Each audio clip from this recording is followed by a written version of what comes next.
Es noticia el gobierno de Perú, que hoy presentó formalmente el proyecto para celebrar comicios anticipados en julio de 2020, lo que ha hecho que se incrementen las diferencias políticas entre ejecutivo y legislativo. La propuesta debe ser ratificada en referéndum una vez que sea debatida y eventualmente aprobada por el Parlamento dominado por la oposición fujimorista. El escenario más rápido para dar una respuesta a esta petición pudiese ser no llevarla a debate y pasarla directamente al Pleno del Congreso. Para que esto ocurra se requiere del respaldo de al menos los 3/5 del Congreso, es decir, 78 votos, un respaldo que el presidente Vizcarra no tiene. Y de este tema precisamente vamos a hablar en esta parte del programa. Quiero saludar a Luis Giacomo, analista político, abogado, constitucionalista. Señor Giacomo, bienvenido, buena tarde para usted. Gracias a ustedes y a vuestra disposición. Esta propuesta del presidente Vizcarra de adelanto de elecciones, ¿es una salida a la crisis o viene a acrecentar la crisis política por la que ya atraviesa el Perú? Creo que es acrecentarla y reconocer que no puede hacer nada frente a ello. Diré solamente 4 palabras para enmarcar, un marco tiene 4 lados, lo que está pasando en el Perú. Crecimiento cero, recesión, Odebrecht y conflictos sociales producto de la minería. Y el gobierno de Vizcarra en ninguno de estas palabras ha sabido resolver las cosas. Creo que es me voy antes que la crisis estalle, creo que quiero que me recuerden bien antes que la crisis estalle, antes que una solución. Y me decepciona porque cuando se votó por PPK, hace ya 3 o 4 años, se votó por lo contrario a lo que está pasando. Alto crecimiento. Recordemos que el Perú creció con Fujimori, con Toledo y con Alan García a tasas de 9% anual. Crecimiento líder en Sudamérica. Y en cambio con Vizcarra, que era el vicepresidente de PPK, estamos viviendo exactamente lo contrario. Creo que a mí me decepciona personalmente y creo que no es ninguna solución a la crisis, sino un agravamiento de esta. Ahora, habría quien pueda preguntar, y me quiero referir al crecimiento de la economía que usted menciona, con los expresidentes Fujimori, Alan García, PPK, Toledo, ¿creció a costa de qué, abogado Giacomo? ¿De corrupción? Porque igual hoy son prácticamente todos presidentes procesados o con procesos abiertos. Excelente pregunta. Fujimori, en el caso de Fujimori, Odebrecht no intervino. Así que allí podemos quitar el elemento Odebrecht y además Fujimori, más que estar sentenciado por corrupción, está sentenciado por derechos humanos. Eso en principio. Con Toledo tenemos una clara identificación con Odebrecht, con García aproximadamente, pero más allá del factor Odebrecht, que es el gran factor de corrupción, se creció por políticas internas económicas. Esto es, crecimiento, creación de empresas, facilidad en la creación de empresas, una legislación laboral aparente, importante, y eso fue lo que gatilló, lo que disparó el crecimiento. ¿Hubo un factor de corrupción en el crecimiento? Sí, innegable. Tiene una palabra, Odebrecht y OAS y otras. Pero en lo fundamental fue por políticas internas el crecimiento. Es fundamentalmente cimentado en el gobierno de Fujimori del 90 al 2000, ¿no? Sí, no se puede negar la influencia de Odebrecht, pero mal que bien hubo crecimiento económico.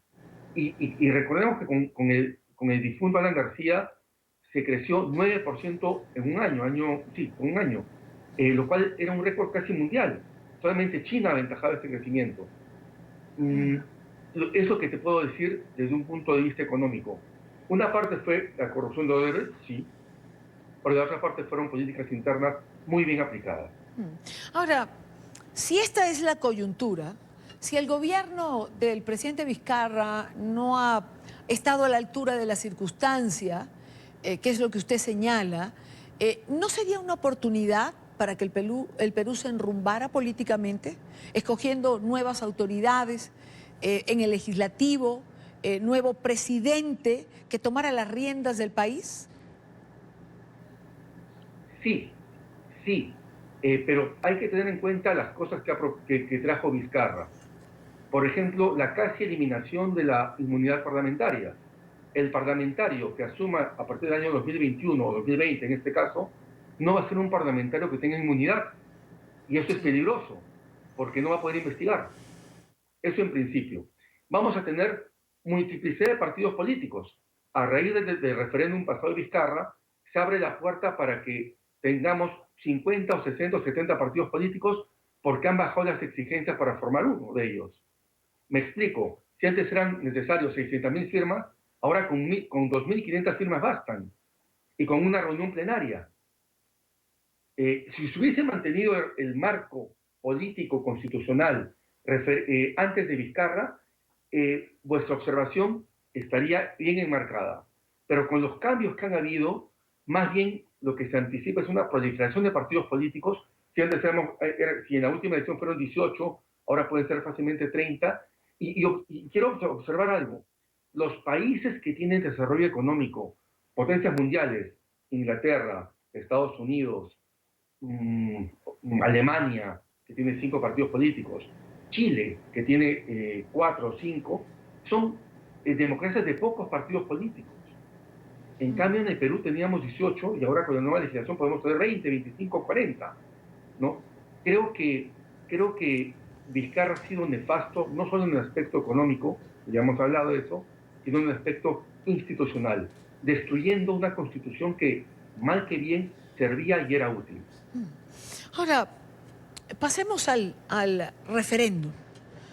A que se apruebe en el Congreso, digamos, el texto que propone el presidente Vizcarra, que se lleve a referéndum, que está hecho para que una amplia mayoría pueda de alguna manera refrendar el cambio constitucional.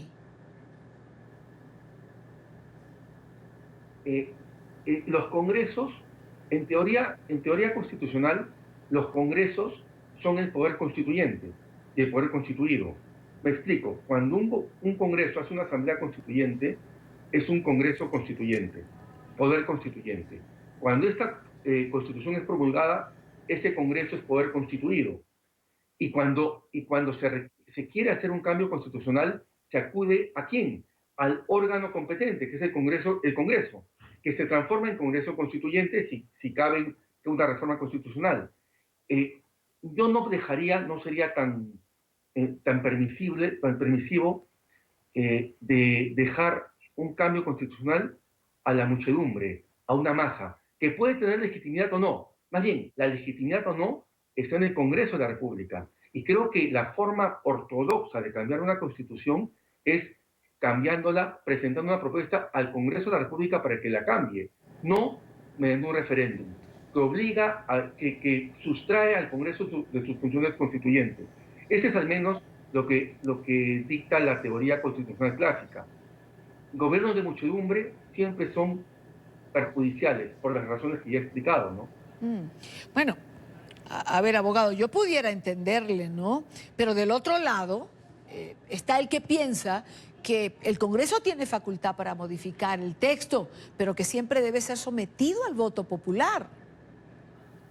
Sí, entramos ya a una democracia de referéndum, plebiscitaria, una práctica inédita en Sudamérica, eso hay que decirlo, sí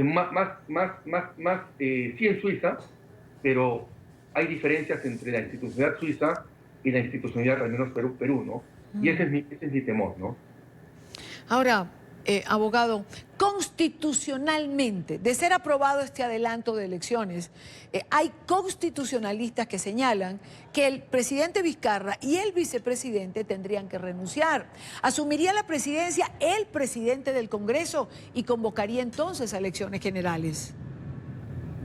Ciertamente, eso es totalmente válido. ¿Por qué?